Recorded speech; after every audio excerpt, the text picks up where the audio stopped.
بسم اللہ الرحمن الرحیم نحمده ونصلی علی رسولہ الکریم۔ میرے عزیزوں، انسان کی زندگی جو ہے وہ دل کے اوپر، اللہ رب العزت نے ہر انسان کو ایک دل عطا کیا۔ اس دل کے ذریعے سے جدھر چاہتا ہے اپنے دل کی منزل بنا لیتا ہے۔ اگر یہ انسان دنیا اور دنیا کی ناپاکیوں کو اپنی منزل سمجھتا ہے تو اس کا دل ادھر ہی چپک جاتا ہے، اور اگر انسان اپنے اس دل کو اپنے محبوب حقیقی کی طرف لے جاتا ہے تو اس کا دل ہی محبوب حقیقی سے جڑ جاتا ہے۔ جب تک انسان اپنے دل پر محنت نہیں کرتا ہے تب تک اس کی کیفیت اور حالت نہیں بدلتی، اور جب انسان اپنے دل پر محنت کرنے لگتا ہے تو جدھر اس کو دلچسپی ہوتی ہے ادھر ہی کی محنت میں لگ جاتا ہے، پھر اس کا دل اس طرف ہی جڑ جاتا ہے۔ کسی کا دل کسی غیر کے ناپاک عشق میں ڈوبا ہوا ہے، کسی کا دل کسی غیر کے ناپاک عشق میں ڈوبا ہوا ہے، کسی کا دل مال و دولت میں ڈوبا ہوا ہے، کسی کا دل کسی اور چیز کو چاہتا ہے، مگر جس کا دل اللہ رب العزت کا عاشق بن جاتا ہے، جس کا دل اللہ رب العزت کی طرف لپک جاتا ہے اور اپنے اللہ کو بھوکا پیاسا بن جاتا ہے تو پھر یہ دل بن جاتا ہے، کھنڈر نہیں رہتا ہے۔ اللہ رب العزت کی ذات کے علاوہ اگر دل کے اندر کوئی اور چیز آتی تو انسان کے دل کو کھنڈر بنا دیتی، وہ دل کے اندر دراڑیں ڈال کر تباہ و برباد کر دیتی۔ اس طریقے سے جنگلوں میں، ریتیلے علاقوں میں، پہاڑوں کے نیچے دراڑیں پڑی ہوئی نظر آتی ہیں، صحرا میں ہوا کا عالم ہوتا ہے، اسی طرح سے یہ دل غیر اللہ کی طرف جڑ کر تباہ و برباد ہو جاتا ہے اور دنیا و آخرت کی ناکامیوں کی طرف دوڑنے لگتا ہے، جو بڑے خسارے کی بات۔ اور اگر یہ دل اللہ رب العزت سے جڑتا ہے، اللہ رب العزت کی محبت اس دل میں آتی اور یہ دل اپنے رب کے لیے بے چین و بے قرار رہنے لگتا ہے تو پھر یہ دل پھولوں کا باغیچہ بن جاتا ہے، میووں کا ایک سرسبز و شاداب باغ بن جاتا ہے، جس میں رنگ برنگ کے پھول نظر آتے ہیں، پھر اس میں رنگ برنگ کے میوے نظر آتے ہیں، پھر اس دل میں میرے محبوب کے انواع اقسام کے انمول ہیرے اور موتی نظر آتے ہیں۔ میرے عزیزوں، اپنے رب سے جب یہ دل جڑ جاتا ہے تو اس کی راہیں کھل جاتی ہیں، یہ دنیا و آخرت کی کامیابیوں کی طرف دوڑ کرتا ہے، اور اپنے رب سے ہٹ کر کہیں اور جڑ جائے تو اس کی ساری راہیں بند ہو جاتی ہیں۔ یاد رکھیے، جس نے بھی اپنے دل میں اپنے رب کا دیا جلایا اسی نے اس دنیا کو بگڑا ہوا پایا، اس لیے اپنے دلوں میں اپنے رب کی محبت کا دیا جلاؤ، اس دل میں اللہ کی محبت کا چراغ جلاؤ، اس دل میں تیرا دیا جلے رب، اس دل میں تیرا دیا جلے رب، اس دل پر تیرا راج رہے۔ پہلے بھی کسی مجلس میں بتلایا ہے کہ جس دل میں اللہ کا دیا جل جائے، جس دل پر اللہ کی حکومت ہو جائے تو اس کو دنیا کی ہر چیز اجڑی ہوئی نظر آنے لگتی، دنیا کا کھوٹ اس کو نظر آنے لگتا ہے۔ جنہوں نے اپنے دل کے اندر اپنے محبوب کی محبت کا دیا جلایا، جنہوں نے اپنے دل کے اندر اپنے محبوب کی محبت کا پھول کھلایا، جنہوں نے اپنے دل کے اندر اپنے محبوب کی محبت کا میوہ بنایا، ان کے دل پر ساری چیزیں روشن ہو کر ظاہر ہو جاتی ہیں، ان کو ہر چیز کی کھوٹ کا پتہ چل جاتا ہے، دنیا کے اندھیر کا پتہ چل جاتا ہے، دنیا کے اجاڑ کا پتہ چل جاتا ہے، یہاں تک کہ سارے عیوب کھل کر اس کے سامنے آ جاتے ہیں، دنیا کی حقیقت ان پر منکشف اور ظاہر ہو جاتی۔ اور مومن کا مقصد یہی، ایمان والے کا، مسلمان کا مقصد یہی کہ دنیا کے کھوٹ کھل کر آئیں اور اللہ رب العزت کی محبت اور معرفت اس دل پر چھا جائے، تب ایمان والا، اپنے اللہ کا چاہنے والا کامیاب اور بامراد ہو سکتا ہے۔ اس لیے اپنے دل کا تعلق اپنے اللہ سے جوڑا جائے، اس لیے اپنے دل کا تعلق اپنے اللہ سے جوڑا جائے، اللہ کی محبت کے علاوہ کسی اور کی محبت کو اپنے دل میں نہ لایا جائے، یہ دل ہر وقت اپنے اللہ کے لیے بے چین و بے قرار رکھا جائے، اس دل کو ہر وقت اپنے محبوب کی تلاش میں رکھا جائے، یہاں تک کہ اس محبوب کی تلاش میں اپنے کو فنا کر دے اور زبان حال سے کہے تیری تلاش میں میرا وجود بھی نہ رہا، تیری تلاش میں میرا وجود بھی نہ رہا، کہاں کہاں لیے پھرتی ہے جستجو تیری، کہاں کہاں لیے پھرتی ہے جستجو تیری۔ اللہ رب العزت کا کوئی بھی نبی، اللہ رب العزت کا کوئی بھی ولی اس دنیا میں ایسا نہیں ہوا کہ جس نے اپنے دل میں اپنے محبوب حقیقی محبت کا دیا نہ جلایا ہو۔ ہاں، جنہوں نے اللہ رب العزت کی محبت کا دیا، اللہ رب العزت کے عشق کا چراغ، اللہ رب العزت کے درد کی شمع اپنے دلوں میں روشن کی، اللہ رب العزت کی یاد کی ضیاء سے منور ہوئے، اے میرے عزیزو، وہی انبیاء علیہم السلام ہوئے، وہی صحابہ اکرام علیہم الرضوان ہوئے، وہی اولیاء عظام قدس اللہ اسرارہم ہوئے۔ اللہ رب العزت کی عشق و محبت کا چراغ اپنے دل میں جلائے بغیر کوئی بھی انسان ولی نہیں بن سکتا، اللہ رب العزت کا مقرب نہیں بن سکتا، اور جب ولی نہیں بن سکتا تو صحابہ یا نبی کیسے بن سکتا ہے؟ العیاذ باللہ۔ اور یہ بات بھی ہے کہ جس کا جیسا چراغ جلا ہوا ہوگا اور جیسا جس کے چراغ کا اجالا ہوگا، جیسی جس کے چراغ کی روشنی ہوگی، ویسا ہی اس کی معرفت کا نور ہوگا۔ غرض جو جیسی محبت الہی کی روشنی اپنے اندر لاتا ہے، ویسا ہی معرفت کا نور اس کے اندر آتا ہے۔ سب کے انوار معرفت کی مقدار اور ضیاء پاشی الگ الگ ہوتی ہے، اور اسی اعتبار سے اس کا کام بھی ہوتا ہے۔ جس طرح بلب مختلف واٹ کے ہوتے ہیں، اسی طرح نور معرفت بھی مختلف درجے کا ہوتا ہے۔ کسی عاشق کا 0 واٹ کا بلب ہوتا ہے، کسی کا 10 واٹ کا ہوتا ہے، کسی کا 20 واٹ کا ہوتا ہے، کسی کا 50 واٹ کا، اور کسی کا 100 واٹ کا، کسی کا 200 واٹ کا، اور کسی کا 500 واٹ کا، اور کسی کی مرکری اور ہیلوجن بھی ہوتی ہے۔ میرے عزیزو، جس کا تعلق جس کا تعلق اپنے اللہ سے ہوتا ہے، ویسی ہی اس کو معرفت خداوندی حاصل ہوتی ہے۔ جس درجے کا اپنے دل میں اللہ رب العزت کی محبت کا دیا جلایا ہے، اسی درجے کی معرفت نصیب ہوتی ہے۔ سب کی معرفت ایک سی نہیں ہوتی، سب کا دل ایک سا ہی اپنے اللہ کا دیوانہ نہیں ہوتا۔ جس کا جتنا بڑا بلب ہوگا اتنی ہی اس کی روشنی ہوگی، اور اتنی ہی چیزیں صاف ستھری نظر آئیں گی۔ اسی طرح اللہ رب العزت سے عشق و محبت کا جتنا زیادہ ہوگا، اسی طرح اللہ رب العزت سے عشق و محبت جتنا زیادہ ہوگا، جتنا اللہ رب العزت کے عشق و محبت میں اس کا دل ڈوبا ہوا ہوگا، اتنی معرفت اس کے دل پر منکشف ہوگی۔ اس لیے اپنے اللہ سے زیادہ مضبوط طریقے پر اپنے دل کو جوڑا جائے، ہمہ وقت اللہ ہی سے اس دل کو جوڑ کر رکھا جائے، اور حق بھی اسی اللہ کا ہے، یہ دل اسی کا ہے، اسی کو سونپ دیا جائے۔ یہ دل اللہ رب العزت کی امانت ہے، یہ دل خالص اللہ ہی کے لیے ہے، اس دل میں کسی اور کا حصہ نہیں ہے۔ جسم کے دیگر حصوں میں اوروں کا حصہ ہے، مگر اس دل میں کسی کا حصہ نہیں ہے۔ یہ خالص مکمل طریقے پر اللہ ہی کے لیے ہیں، اللہ ہی کے لیے ہیں۔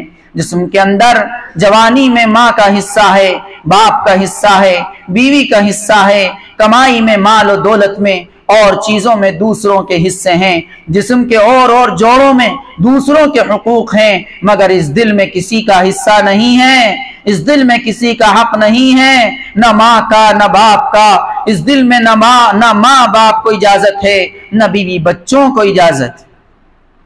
اور جب پیاری ماں اور پیارے باپ کو اجازت نہیں، پیاری بیوی اور پیارے بچوں کو اجازت نہیں، پھر ایرے غیرے نہ تو خیرے کو اس دل کے اندر کہاں جگہ ملے گی؟ اس دل کے اندر کہاں ان غیروں کا جانا جائز ہوگا؟ حق تعالیٰ کے سوا کہاں کسی اور کو وہاں دخل جائز ہو سکتا ہے؟ اللہ رب العزت کی ذات کے علاوہ سب ایرے غیرے ہی ہیں، اللہ رب العزت کی ذات کے علاوہ سب ایرے غیرے ہی ہیں۔ اللہ رب العزت کے سوا اس دل کا کوئی یار نہیں ہے، اللہ کے سوا اس دل کا کوئی حقدار نہیں ہے۔ اس دل کا اگر حقدار ہے، اس دل کی اگر یاری ہے، اس دل کا اگر یار ہے، تو صرف اور صرف اللہ رب العزت ہے اور کوئی اس دل کا یار نہیں ہے۔ اس دل کی یاری اپنے اللہ ہی کے لیے ہے، اس دل کی نسبت اللہ رب العزت کی ذات سے ہے، اس دل کی دوستی اپنے اللہ سے ہے۔ اس محبوب حقیقی کے سوا اس دل کا کوئی دوست نہیں ہے۔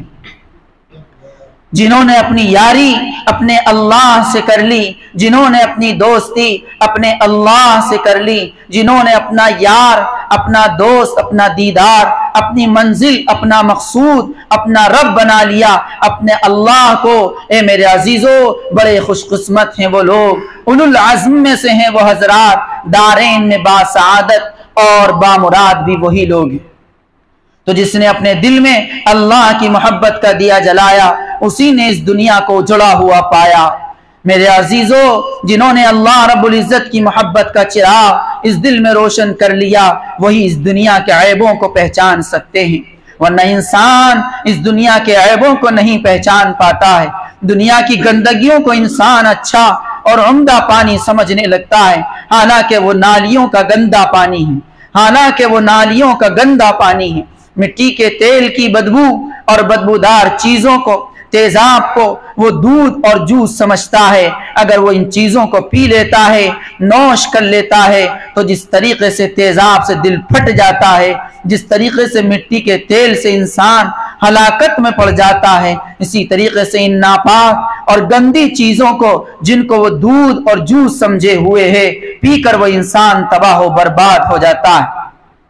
وقتی طور سے اگرچہ اس کو نقصان نظر نہیں آتا ہے، مگر اس سے اس کا دل اتنا خراب ہو جاتا ہے کہ بعد میں کیسی بھی معرفت کا نور اس دل کے اندر ڈالو، کیسی بھی عمدہ سے عمدہ پیاری سی پیاری بات اس کو سناؤ، مگر اس پر اثر نہیں کرتی ہے، کیونکہ اس کا دل دوسری چیزوں کا پیاسا ہو چکا ہے۔ اس کے دل میں بدبودار چیزیں بس چکی ہیں، اب بدبودار چیزوں میں خوشبودار چیزیں کہاں سے آئیں گی؟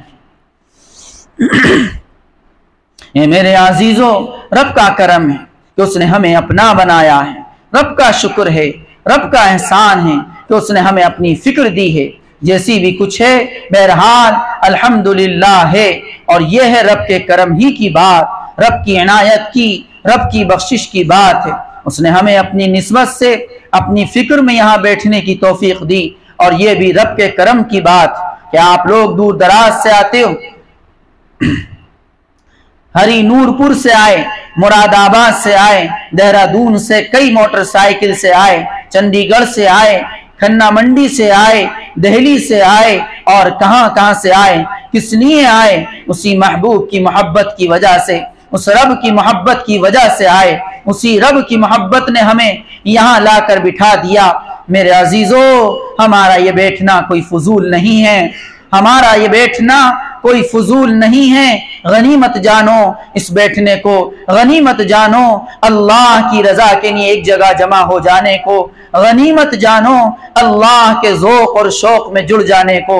اس گئے گزرے دور کے اندر یہ رب کے بڑے ہی کرم کی بات ہے، رب کے خصوصی پیار کی بات ہے، رب کی عنایت کی بات ہے، جس کو اللہ رب العزت ایسی توفیق نصیب فرما دے، یہ اس محبوب کے خاص کرم کی بات ہے۔ میری طلب بھی کسی کے کرم کا صدقہ ہے، میری طلب بھی کسی کے کرم کا صدقہ ہے، قدم یہ خود نہیں اٹھتے اٹھائے جاتے ہیں۔ میں تم سے بس یہی کہوں گا، اپنے اس وقت کو کامیاب اور قیمتی بناؤ، محبوب کی محبت کا جام پی کر جاؤ۔ تم لوگ اپنے قیمتی کام چھوڑ کر، پیارا گھر چھوڑ کر، کرایہ خرچ کر کے، اپنی گاڑیاں لے کر، اپنا قیمتی وقت لے کر یہاں آئے ہو، کیوں آئے ہو؟ صرف محبوب کی محبت کی غرض سے آئے ہو، اللہ رب العزت کی محبت کی غرض سے آئے ہو۔ میں یہ نہیں کہہ رہا ہوں کہ تمہارا کوئی دنیاوی مقصد ہے، نہیں، بلکہ میں تو یہ کہہ رہا ہوں کہ تم اپنے رب کی نسبت سے یہاں آئے ہو، اور جو رب کی نسبت سے آتا ہے وہ سچا اور صادق ہوتا ہے، اور جو صادق ہوتا ہے تو اس صادق کی مرادوں کو پورا کیا جاتا ہے، سچوں کو نوازا جاتا ہے، سچوں کو خاص پیار کیا جاتا ہے۔ میرے عزیزو، میں آپ لوگوں کو ڈانٹ ڈپٹ بھی کر دیتا ہوں، کیوں کر دیتا ہوں؟ اللہ کے لیے، تاکہ تم میں کچھ تو محبوب کی محبت کی رمق پیدا کرنے کی فکر ہو۔ اور کبھی میں ہنسنے کی بات یوں نہیں کہتا ہوں کہ نہ میں خود ہنسنا جانتا ہوں اور نہ ہنسانا جانتا ہوں۔ نہ میں یہ جانتا ہوں کہ ہنسنے کی بات کیا ہوتی، نہ مجھ کو ہنسی کی بات کہنی آتی ہے۔ ہنسنا ہنسانا یہ ہمارا کام نہیں۔ اس کے بالمقابل اللہ کا شکر ہے، احسان ہے، اس کا کرم ہے، اس کی بخشش، اس کی عنایت کہ کبھی کبھی تو اللہ رب العزت ایسی ایسی باتیں کہلوا دیتا ہے کہ کسی کسی کے دل پر تو آرا چل جاتا ہے۔ اور ہماری باتیں ہونی بھی ایسی ہی چاہیے کہ محبوب کی محبت کا آرا لوگوں کے دلوں پر چل جائے۔ تکلیف دینے کا آرا نہیں، تکلیف دہ بات نہیں، یہ تو حرام۔ ہاں، اللہ کی محبت کا آرا جس بات سے دل پر چل جائے وہ محبوب کی محبت کی بات کہنا مراد، وہ بات جو دل کو چیر کر محبوب حقیقی محبت پیدا کر دے، وہ بات کہنا مقصود۔ اللہ کے حبیب حضرت محمد رسول اللہ صلی اللہ علیہ وسلم کی جو مجلسیں ہوتی تھیں وہ ایسی ہی ہوتی تھی کہ صحابہ اکرام رضی اللہ عنہ مجمعین رو کر جاتے تھے، جہنم کا مشاہدہ کر کے جاتے تھے، جنت کا مشاہدہ کر کے جاتے تھے، اللہ رب العزت کے انوارات، تجلیات اور اس محبوب حقیقی عشق و محبت اور معرفت سے بہراور ہو کر جاتے تھے۔ اور جب اپنے گھروں میں چلے جاتے تھے وہ مشاہدہ اس درجے کا نہیں رہتا تو غمگین ہوتے تھے، وہ مشاہدہ، وہ نظارہ، وہ کیفیت اس درجے کی نہیں ہوتی تو غمگین ہوتے تھے وہ۔ اور اللہ کے نبی صلی اللہ علیہ وسلم کی خدمت اقدس میں آ کر کہتے تھے، اے اللہ کے نبی صلی اللہ علیہ وسلم، جب ہم آپ صلی اللہ علیہ وسلم کے پاس ہوتے ہیں تو گویا جنت و دوزخ کو ہم دیکھ رہے ہوتے ہیں، ہماری ہنسی اڑ جاتی ہے، خاموشی ہم پر چھا جاتی ہے، ہمارے دلوں پر آرے چل جاتے ہیں۔ اور جب ہم خدمت اقدس صلی اللہ علیہ وسلم سے اپنے گھروں میں چلے جاتے ہیں تو ہماری وہ حالت نہیں رہتی۔ غور کیجئے نا اللہ کے نبی صلی اللہ علیہ وسلم کی مجلس کے حال کا، کہ حضرات صحابہ اکرام رضی اللہ عنہ اجمعین کا کیا حال ہوتا تھا۔ غور کیجئے نا حضرات صحابہ اکرام رضی اللہ عنہ اجمعین کا کیسا مشاہدہ اور کیسا ظاہر و باطن اللہ کے ساتھ ہو جاتا تھا۔ اس لیے ہماری مجلسیں ہنسی اور ٹھٹوں کی نہیں ہوتی، نہ ہمارے بڑوں کی مجلسیں ہنسی کی ہوتی تھیں، بس جیسی مجلسیں ہمارے بڑوں کی ہوئی ہیں ایسی ہی مجلسیں ہماری ہونی چاہیے۔ ہماری مجلسیں کیسی ہوں؟ اپنے محبوب کی رضا کی ہوں، اپنے محبوب کو تلاش کرنے کی ہوں، اپنے محبوب کے لیے بے چین اور بے قرار کرنے کی ہوں۔ مومن کے دل پر تو ہر وقت آرا چلتا ہے، اس کو ہنسی مذاق ٹھٹے سے کیا واسطہ، اس کا دل تو ہر وقت کھنڈر رہتا ہے، اس کا دل تو ہر وقت ٹکڑے ٹکڑے رہتا ہے، اس کا دل تو ہر وقت اجڑا ہوا رہتا ہے، اس کا دل تو ہر وقت ایک چٹیل میدان رہتا ہے کہ کوئی آ جائے اور اپنا خیمہ گاڑ لے۔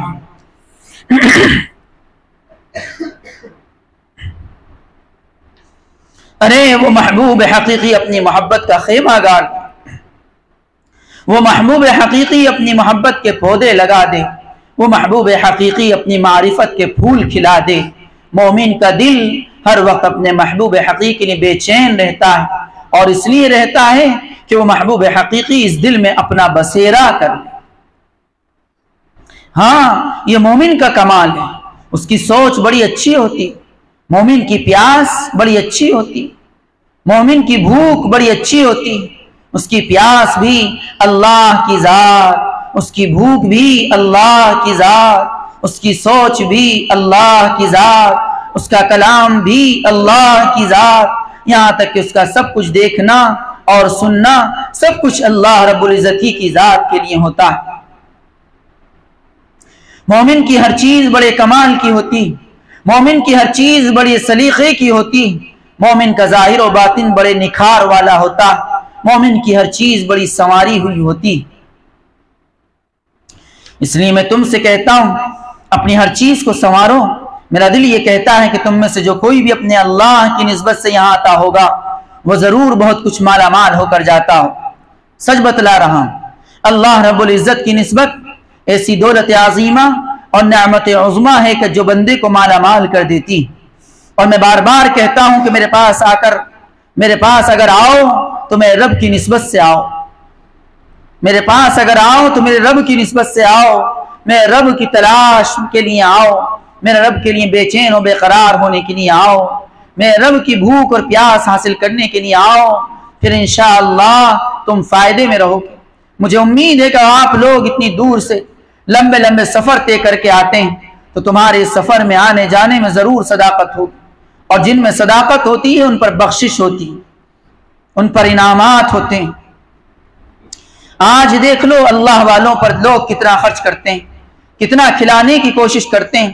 آج کوئی اپنے داماد کو کھلانے کو تیار نہیں ہے، کوئی اپنے بہنوئی کو کھلانے کو تیار نہیں، کوئی اپنے دوست کو کھلانے کو تیار نہیں، اور اللہ والوں کے آگے پیچھے پھر رہے ہیں، خوشامدیں کر رہے ہیں، دل سے چاہ رہے ہیں کہ یہ ہمارے یہاں کھا لیں۔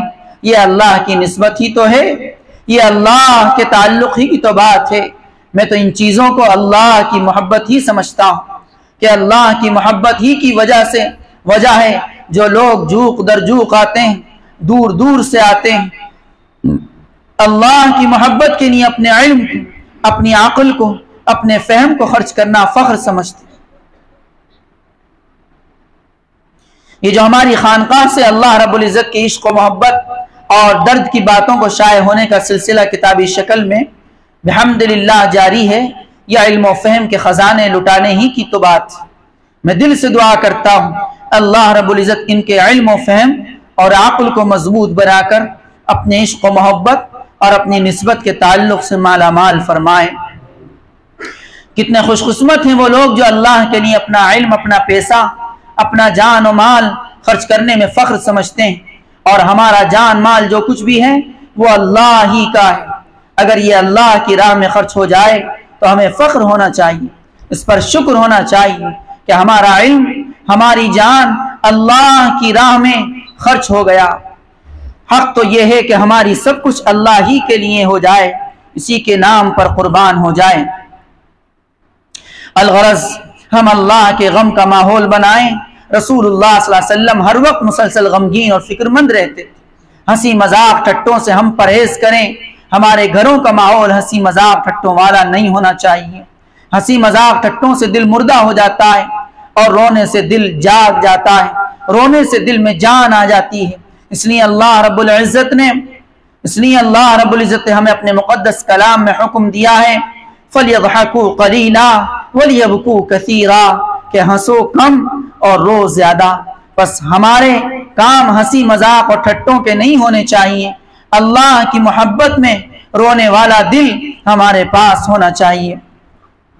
اللہ کے نبی صلی اللہ علیہ وسلم کی ایک پیاری حدیث ہے، میں اس شخص کے لیے جنت میں ایک محل کی ضمانت لیتا ہوں جو کبھی ہنسی مذاق میں بھی جھوٹ نہ بولتا۔ غور و فکر کرو، مذاق میں بھی کتنے جھوٹ ہو جاتے ہیں، اور اس جھوٹ سے کتنے فتنے ہو جاتے ہیں، اور ان فتنوں سے کتنے رشتے ٹوٹ جاتے ہیں۔ پھر انسان کہتا ہے تو مذاق ہی کر رہا تھا، کیا کریں، اس کے چوٹ لگ گئی، اس کا ہاتھ ٹوٹ گیا، پیر ٹوٹ گیا۔ نہیں بھائی، میں تو مذاق ہی میں کہہ رہا تھا، اور وہ بات سچی ہو گئی، اس بات سے نقصان ہو گیا۔ اس لیے ہنسی مذاق کے ہمارے کام نہیں ہیں، ہمارے پیارے نبی صلی اللہ علیہ وسلم کے کام نہیں ہیں۔ میرے عزیزوں، ہنسی مذاق اور دل لگی میں جھوٹ ضرور ہوتا ہے، ان میں جھوٹ ہمیشہ ہوتا ہے۔ ہم ہنسی مذاق کی مجلسیں اگر بنائیں گے تو ان میں جھوٹ ضرور آئے گا۔ ارے دل لگانے کے لیے تو اللہ کافی ہے۔ غور و فکر کرو، یہ دل لگانے کے لیے کون کافی ہے؟ اللہ، ہاں اللہ ہی کافی ہے، کیونکہ دل تو ہے ہی اسی کا، بس اسی سے اس دل کو لگاؤ۔ یہ دل تو اسی کی امانت ہے۔ کس کی امانت ہے؟ اللہ رب العزت کی امانت۔ جب یہ دل اللہ کی امانت ہے تو اسی کو اس دل کو سونپو، اس دل کے لیے وہی کافی ہے، اس دل کی لو لگانے کے لیے اللہ ہی کافی ہے، اس دل کی بھوک اور پیاس بنانے کے لیے وہ اللہ رب العزت ہی کافی ہے، یہ دل لگانے کے لیے ہمارا رب، ہمارا اللہ ہی کافی ہے۔ میرے عزیزوں، اپنا دل کسی اور سے مت لگاؤ۔ کوئی تمہیں جانے نہ جانے، مانے نہ مانے، پہچانے نہ پہچانے، ہمیں اس سے کوئی تعلق نہیں ہے۔ ہمارا رب ہمیں جان لے، ہمارا رب ہمیں جان لے کہ یہ میرا غلام ہے، ہمارا رب ہمیں پہچان لے کہ یہ میرا چاہنے والا ہے، ہماری نسبت اپنے اللہ سے جڑ جائے، ہمارے لیے بس یہی کافی ہے۔ ہمیں اس نسبت پر ناز ہے، ہمیں نسبت الہیہ پر فخر ہے، ہمیں فخر ہے اس چیز پر کہ اس نے ہمیں اپنا بنایا ہے اور اپنی فکر عطا کی۔ اللہ رب العزت کے پیار کی بات ہے، بس جسے وہ پیار کر لے، جسے وہ محبوب چاہ لے، جسے وہ محبوب اپنا بنا لے، کیا کہنے اس کے نصیبے کے، کیا کہنے اس کے نصیبے کے۔ کوئی M P M L A کسی سے محبت کرتا ہے تو وہ نشے سے چور ہو جاتا ہے، کوئی پرائم منسٹر سے محبت کرتا ہے نشے میں چور ہو جاتا ہے۔ ارے دنیا کے سارے پرائم منسٹر، دنیا کے سارے عہدے دار کسی کو پیار کریں اور وہ وحدہ لا شریک کسی کو پیار کرے، اس وحدہ لا شریک کے پیار کے سامنے کیا حیثیت ہے اس کی جس کو دنیا والے پیار کریں۔ ان کا پیار تو جھوٹا ہے، فانی ہے، فنا ہونے والا ہے۔ ایک شخص دنیا بھر کے نیتاؤں سے پیار کرتا ہے اور ایک شخص صرف اللہ رب العزت سے پیار کرتا ہے، تو اس کے جو کروڑوں سے پیار کر رہا ہے، تو اس کی جو کروڑوں سے پیار کر رہا ہے اس کی کیا حیثیت ہے؟ اصل مرد مومن کے سامنے جو صرف ایک اللہ وحدہ لا شریک سے پیار کر رہا ہے، ارے جس سے کروڑوں کی تعداد میں پیار کر رہے ہیں وہ اچھا ہے یا وہ اکیلا؟ جس سے رب پیار کر رہا ہے اور وہ رب سے پیار کر رہا ہے اور وہ اچھا ہے۔ حقیقت میں رب کا پیار ہی اعلیٰ و افضل اور سب سے اچھا ہے۔ دل کا رشتہ اللہ کی ذات کو چھوڑ کر کسی سے جوڑنا ہلاکت، آبادی نہیں ہے۔ دل کی آبادی اگر ہے دل کی آبادی اگر ہے تو اللہ سے جڑنے میں ہے، دل کی آبادی اگر ہے تو دل کا تعلق اللہ سے جوڑنے میں ہی ہے۔ اللہ کو چھوڑ کر حقیقت میں یہ دل کسی اور چیز پر راضی نہیں ہے، اس دل میں کسی اور سے آبادی نہیں ہو سکتی۔ اللہ کو چھوڑ کر حقیقت میں یہ دل کسی اور چیز پر راضی نہیں ہے، اس دل میں کسی اور سے آبادی نہیں ہو سکتی۔ اللہ کو چھوڑ کر ہر چیز اس دل کو تباہ و برباد کرنے والی ہے۔ اللہ کی ذات جو ہے بس وہی اس دل کو آباد کرنے والی ہے۔ اس دل کی پسند بس اللہ رب العزت ہی کی ذات ہے۔ یہ دل اللہ کی امانت ہے، اس دل میں کسی کا کوئی حصہ نہیں ہے، اس دل میں کسی کا کوئی حق نہیں ہے۔ یہ دنیا آبادی کی چیز نہیں ہے، حقیقتاً اس میں اجاڑ ہے۔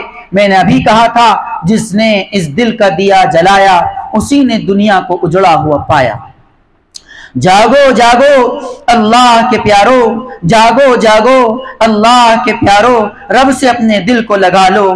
اگر اپنے رب سے دل کو لگا لیا تو بیڑا پار ہے۔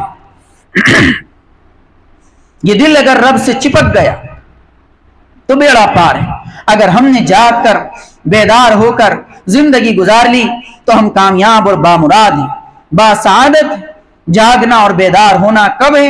جب اللہ کو پہچان لو، اللہ سے جڑ جاؤ، اسی کو بیدار ہونا اور اسی کو بیدار ہونا اور ہدایت پا جانا کہتے ہیں۔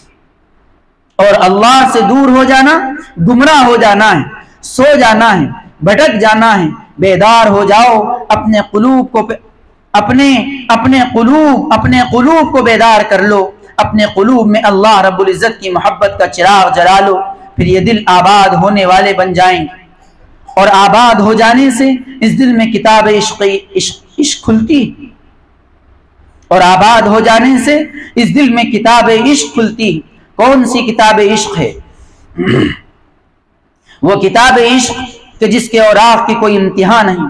اس کتاب کے اندر کتنے اوراق ہیں خدا کے سوا کسی کو معلوم نہیں۔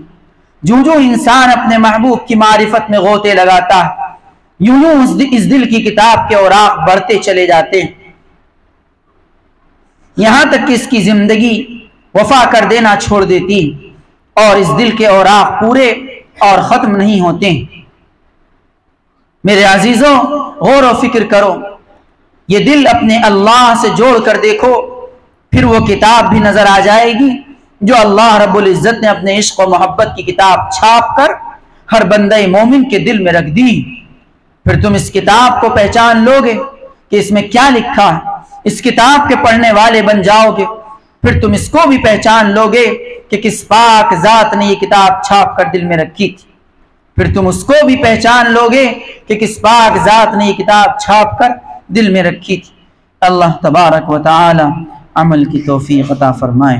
وآخر دعوانا ان الحمد للہ رب العالمین۔